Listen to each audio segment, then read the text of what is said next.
What's up everybody, it's Sean here, back today to give you a review of the Air Jordan 1 Retro Low OG in the Chicago colorway. This is the highly anticipated return of the Air Jordan 1 Low Chicago, which, fun fact, was actually not one of the original colorways of the Air Jordan 1 Low to release back in the 80s. This colorway actually first debuted in 2016. And funny enough, at the time when they dropped, myself included, because I had a pair of the Chicago 1 highs, I didn't really think there was any point in buying this low top, and they actually made their ways to Nike outlets where a lot of people grabbed them for deep discounts under retail. But fast forward years later, and the hype for Jordan 1 lows just skyrocketed, and the demand for that 2016 Chicago 1 low was just through the roof. Now, the hype has subsided, but it's kind of like a full circle moment now that the hype is kind of dead, that Jordan Brand is bringing the shoe back once again. So these are releasing on November 15th for $145 US or $180 here in Canada. The official colorway for this shoe is Varsity Red, Black, and Summit White, and these will be available at most Air Jordan retailers, including the Closet Inc. here in Canada. The Closet Inc. is my go-to shop for Jordans and Nike retros. They're independently owned and operated, based right here in Southern Ontario in Canada, and they offer some of the best prices in the entire country. If you actually go on their website, check out their TCI Advantage collection, which consists of a ton of heat that's available for heavy discounts. So if you add the product to your cart and then you go to checkout, you'll see that discounted price reflected in your cart. No codes are needed. So if you want to support the independent shops, check out the Closet Inc., especially if you're looking for a pair of these. I believe at the time I'm filming this, they put up their release details on their website. So again, check them out, show them some love, and tell them that you heard about them through my channel. So like any other Air Jordan 1, nothing special about the box. This is just your typical black and red Air Jordan 1 box. So we have Nike branding on the top and on the sides. So as far as the shoe goes, this is an Air Jordan 1 Low OG silhouette, so it's not to be confused with the non-OG branded Jordan 1 lows that you'd see at like a Foot Locker, for example. And at the same time, this is not done in the 85 cut, but I noticed that the overall silhouette shape is a little bit different from Jordan 1 Low OGs from years past.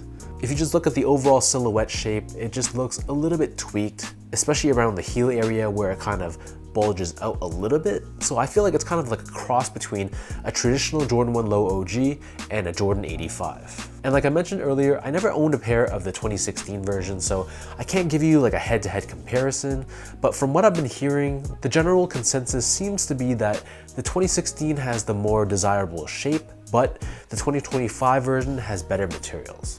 Anyways, taking a look at the details of the 2025 version, on the toe box we have this white leather, and like any other Jordan 1, we have these perforations all across. This leather is a genuine leather, and while it's not amazing, you can see those natural leather grains when you run your fingers across the material. Surrounding the front toe cap, we have a varsity red colored leather, which I have to say seemed to be a fairly thick cut of leather, and I thought that the quality of this red leather was definitely better than the white leather. So next to this we have more of that red leather, and it covers the eyelets as well. And you'll notice how there's 8 eyelets on this pair, which is how it's supposed to be, unlike some Jordan 1 Low OGs in the past that for some reason only had 7. Underneath this we have more of that slightly tumbled white leather, and then stitched on top of this we have a black leather swoosh, which is a larger swoosh than Jordan 1 Low OGs from years past, but it seems to be a little bit smaller than the swoosh on the 2016 version. Moving downwards, we have more red leather covering the bottom of the heel and the top, and then debossed across the top, we have the signature Air Jordan Wings logo in black. In terms of laces, so this pair comes with a flat style black lace, which is that classic Chicago 1 look, but they also come with a flat white lace as well, if you want to give the shoe a little bit more of an understated, laid back look. Underneath this, we have a nylon tongue, just like any other Air Jordan 1, and on the top we have this red tag with Nike Air branding. The interior of the back half of the shoe, this is covered in a black colored liner, and like any other Jordan 1 Low, the padding here is fairly thin. There's a little bit of foam within here, but really not that much. For the insoles, these come with a polyurethane lined foam insole. It's finished in a white liner on top, and stamped on the heel we have Nike Air branding. So the upper of the Jordan 1 Low sits atop this solid rubber cupsole, and then encased within this cupsole we do have Nike Air technology, but this obviously is not visible to the eye. And then for the outsole, this is your traditional Jordan 1 outsole. This is all constructed out of a red colored rubber. We have a circular pivot point on the forefoot, along with the Nike branding right in the center. So that breaks down the look and the construction of this pair. And for those wondering about how these fit, so these fit like most Air Jordan 1 Low OGs. So what I mean by that is if you have a narrow, normal, or even like a slightly wide foot and you like more of an exact snug one-to-one fit, I'd recommend you go a half size down. But if you have a wider foot or you just like more of a spacious toe box, then you can also stick true to size in these as well. So to give you guys a point of comparison, I'm a size 10, meaning when I step on a branded device at a shoe store, I'm actually a US size 10 in between a D and an E width.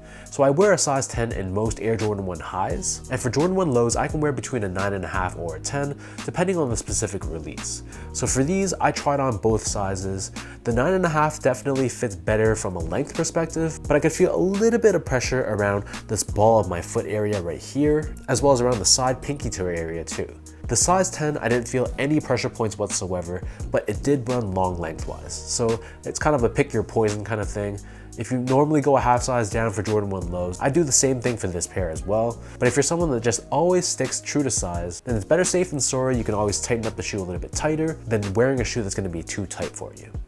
Moving on to the comfort, so these feel like any other Jordan 1 low. So it's gonna feel pretty flat, firm, low to the ground, very stable. You do have a lot more ankle mobility, obviously, because it's a low top, but I wouldn't say that it's an exceptionally comfortable shoe.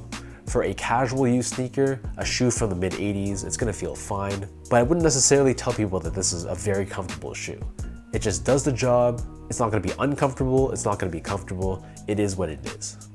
Finally, in terms of the quality and craftsmanship, so first off, the material quality, again, from what I've been hearing online, this seems to be an improvement over the 2016 version.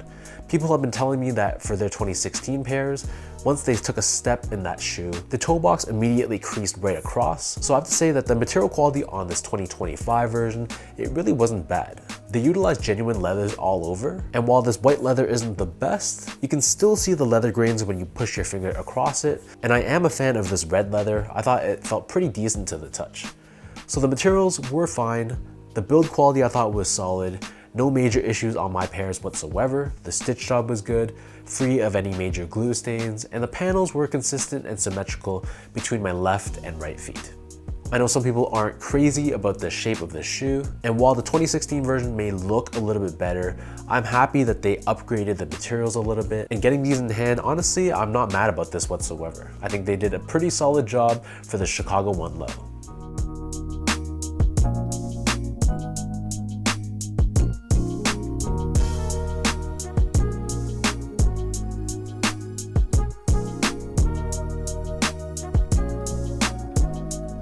So with all of that out of the way now, let me toss these on feet, I'll lace them up, and I'll show you guys how these look.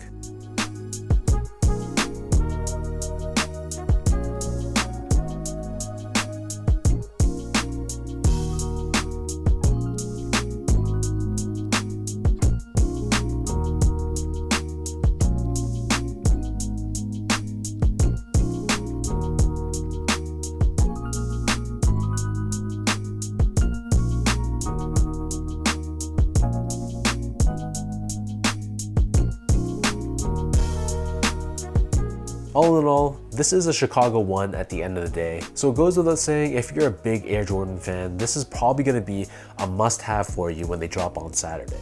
Yes, it's not a perfect shoe, but in this current climate where there seems to be a lot of Jordan 1 fatigue, it's great to see that excitement about a Jordan 1 once again, especially one that utilizes an OG colorway. And let's be honest, you can really never go wrong with the Chicago colorway, case in point. So leave your thoughts down below, let me know what do you guys think about this Air Jordan 1 Low and the Chicago colorway. What are your overall thoughts on this pair? Are you a fan of the shape? Do you prefer the 2016 version? And when these drop on Saturday, is this gonna be a cop for you, a game time decision, or a pass? However you feel about it, leave your thoughts down below. I know some people are just gonna be passing on these, my personal friends, but at the same time, I know there's a lot of people really excited to get their hands on these. So leave your comments down below, and if you guys enjoyed this video, be sure to like, comment, and subscribe to my channel if you haven't yet. I'll leave my social media accounts down below for you guys to follow, and again, another huge shout out goes out to The Closet Inc. For all my Canadian viewers out there, check them out, their links are down below. So thanks everyone for tuning in, Hopefully you guys enjoyed this review, and I'll catch you all in my next video.